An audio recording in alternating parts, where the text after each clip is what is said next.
Explicit Instruction, the Key to Student Learning. Webinar 6. HLPS. HLP is a practices that research has demonstrated can impact student achievement and be used across different content areas and grade levels. These are practices that can be used to leverage student learning across different content areas, grade levels, and student abilities and disabilities. These practices that can be used to leverage student learning across different content areas, grade levels, and student abilities and disabilities. The identified HLPS were supported by research on student learning or policy/legal foundations in the Individuals with Disabilities Education Act, IDEA. Why HLPS are important. The primary purpose of high-leverage practices in special education is to provide those involved in special education teacher preparation and professional development with a set of HLPS that were identified through consensus among special educators. These HLPS may be used to design a cohesive set of practice-based opportunities to support teacher candidates and practicing teachers in learning to put this know-how to use on behalf of the complex learners they teach. The HLPS provide an anchor for teacher educators and other preparation providers that enable them to design a focused curriculum that integrates coordinated, effective practice opportunities that are threaded throughout the program. These practices, and ways of increasing special education teachers' sophisticated use of them in different content areas, for example, reading and mathematics, become the foundation for developing a cohesive approach to educating these teachers from initial preparation to induction and beyond.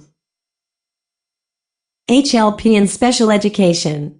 The high-leverage practices in special education, HLPS, are provided across 4 intertwined components of teacher practice: collaboration, assessment, social/emotional/behavioral practices, and instruction. Explicit instruction. Teachers make content, skills, and concepts explicit by showing and telling students what to do or think while solving problems, enacting strategies, completing tasks, and classifying concepts. Teachers use explicit instruction when students are learning new material and complex concepts and skills.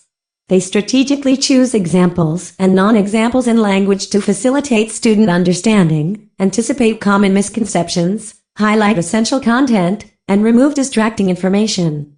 They model and scaffold steps or processes needed to understand content and concepts, apply skills, and complete tasks successfully and independently. Definition. Explicit instruction is comprised of a group research-supported instructional elements used in concert to design and deliver instruction in ways that provide sufficient support needed by students to successfully engage during explicit lesson. Why called explicit? It called explicit because an ambiguous and direct approach to teaching that is characterized by a series of supports or scaffolds, whereby students are guided through the learning process with clear statements.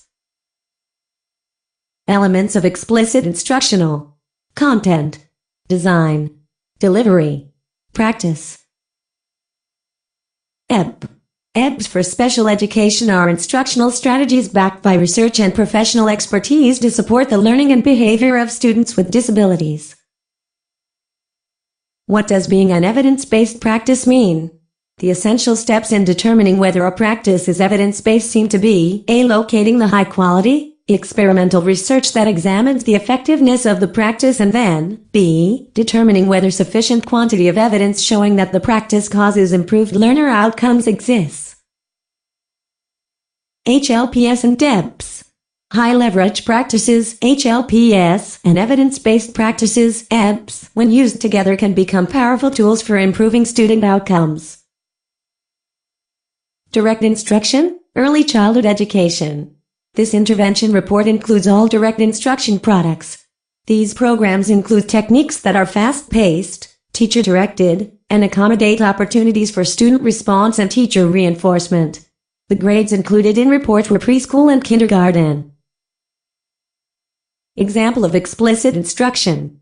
5 intervention strategies to help special educators strategically plan and implement Read Aloud to help elementary grade students successfully gain access to the complex, informational text.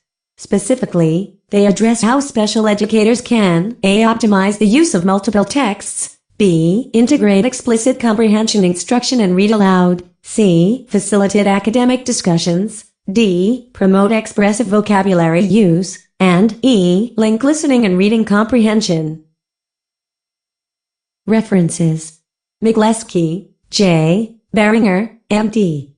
Billingsley, B. Brownell, M. Jackson, D. Kennedy, M. Lewis, T. Mehedi, L. Rodriguez, J. Sheeler, M.C. Wynn, J. Ziegler, D. 2017, January. High Leverage. Practices in Special Education. Arlington, VA, Council for Exceptional Children and Cedar Center. Migleski, J. Mehedi, L. Billingsley, B. Brownell, M. Lewis, T. 2018. High Leverage. Practices for Inclusive Classrooms. Routledge, New York, New York. Iris Center. 2019. Evidence-Based Practice Summaries. Retrieved from https://iris.peabody.vanderbilt.edu/resources/ebp_summaries/. Cook, B.G., Tankersley, M., Cook, L., Landrum, T.J., 2008. Evidence-Based Practices in Special Education, Some Practical Considerations. Intervention in School and Clinic, 44, 69-75. Smith, J. L. Doebler, C. and Kaminui, E. 2016. Using Explicit and Systematic Instruction Across Academic Domains. Teaching Exceptional Children. McCrae, E. Kamen, M. Brownell, M. and Robinson, S. 2017. High Leverage Practices and Evidence-Based Practices, A Promising Pair. Cedar Center.